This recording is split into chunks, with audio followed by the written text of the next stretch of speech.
Hello everyone. Today we are going to learn about MuleSoft frequently asked questions.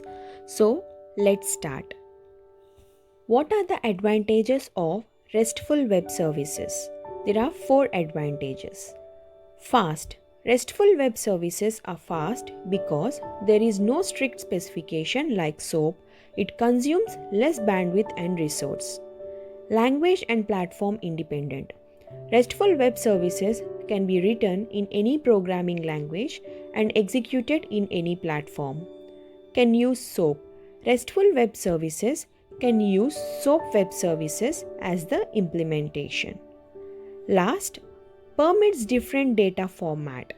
RESTful web service permits different data formats such as plain text, HTML, XML, and JSON. Second question. What is RAML?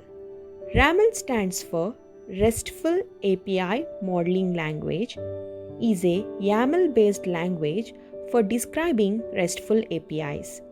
It provides all the information necessary to describe RESTful or practically RESTful APIs. RAML is similar to WSDL. It contains endpoint URL, request or response schema, HTTP methods, and query URI parameters. Below is the simple example of RAML. You can go through it. Third question. What are the various types of exception handling in Mule ESB? There are four types of exception handling in Mule ESB. They are default exception handling, global exception handling, catch exception handling, and choice exception handling. Fourth question. How can we create and consume SOAP service in Mule? Creating SOAP service. We can create a SOAP service same as we create Mule project with RAML. The only change is instead of RAML, we need to import Concert WSDL. Consuming SOAP service. We can use Web Service Consumer or CXF component in our Mule flow to access or consume SOAP service. Fifth question. What is the difference between SOAP and REST? This is a very important question. So, SOAP is a protocol where REST is an architectural style. SOAP stands for Simple Object Access Protocol, where REST stands for Representational State Transfer. SOAP can't use REST because it is a protocol, where REST can use SOAP web services because it is a concept and can use any protocol like HTTP, SOAP. SOAP uses services interfaces to expose the business logic, where REST uses URI to expose business logic. SOAP defines standards to be strictly followed, where REST does not define too much standards like SOAP. SOAP requires more bandwidth and resource than REST. REST requires less bandwidth and resources than SOAP. SOAP defines its own security, where RESTful web services inherit security measures from the underlying transport. SOAP permits XML data format only, where REST permits different data formats such as plain text, HTML, XML, and JSON, etc. SOAP is less preferred than REST. REST more preferred than SOAP. Getting into the next question, we are going to learn what is REST. REST stands for Representational State Transfer or RESTful Web Service. REST is a client-server architecture, which means each unique URL is a representation of some object or resource.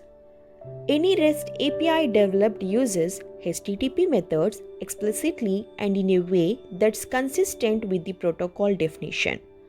This basic REST design principle establishes a one-to-one mapping between creating, read, update, and delete operations, and HTTP methods.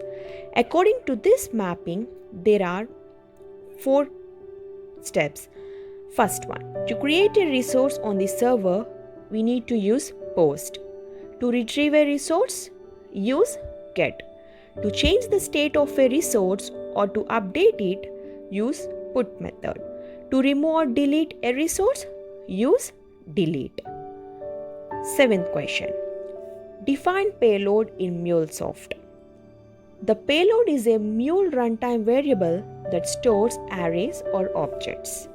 It is wrapped under mule.api.mule message, which helps you get the different means of accessing the payload under different forms. Mule messages are similar to any other SOAP message, JMS message. It also contains properties, headers, and multiple names attached to it. The main content of the message is called payload.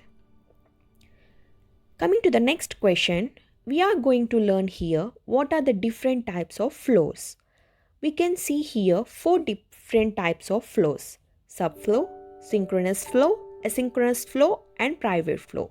This is one of the most important frequently asked question in interview. So first one, subflow. What is subflow? A subflow is always synchronous. It is similar to a synchronous flow. Subflow executes in the same thread of the calling process. Calling process triggers the subflow and it waits for it to complete and resumes once the subflow has completed. Synchronous flow. Same as the subflow, the only difference is that in synchronous flow, you need to separately define an exception strategy to it. It does not inherit the exception strategy of its calling flow. Asynchronous flow. As in subflow and asynchronous flow, calling process triggers the subflow and it waits for it to complete. For asynchronous flow, the following calling process triggers as asynchronous flow and moves ahead to its next activity. As asynchronous flow executes in parallel to its calling or parent flow in a different thread, an asynchronous flow does not return to its output, its parent or calling flow. Last, private flow. Flow that does not have any inbound connector in the source, means a private flow cannot start off its own on receiving the inbound message as it does not have any inbound connector. A private flow can only be called using flow reference same as subflow. So getting into the 9th question, we are going to learn how will we identify ESB needed in a project. Implementation of ESB is not suitable for all projects. We should analyze really ESB is required here or not. So, first you need to analyze by taking below points into consideration. In the project, requires 3 or more applications and services to be integrated and there must be a need to communicate between the applications. If there is a plan of interacting with more applications and services in the future, then we can go with Mule ESB because it is very highly scalable. We need to keep cost also in mind before going to ESB implementation. Finally, before going to interview, we should know more about the below topics. So, these are the most important topics: Anypoint Studio, Anypoint Design Center, Anypoint Exchange, Anypoint Management Center, and Anypoint Enterprise Security. So, learning each and everything, first we start about Anypoint Studio. It is an Eclipse-based graphical development environment for running, testing, and designing Mule streams. Anypoint Design Center. It encourages you to structure and create APIs under MuleSoft Anypoint. Anypoint Exchange. It is essentially a library for API providers by which they can share resources, layouts, and APIs. Anypoint Management Center. It is a brought together web interface to screen, oversee, and analyze integrations and APIs. Anypoint Enterprise Security. It is a security related element suite for secure exchanges and access to Mule applications. All the best for your interview. I will come up with one more video about Mule interview questions. For more videos, subscribe my channel. Thank you.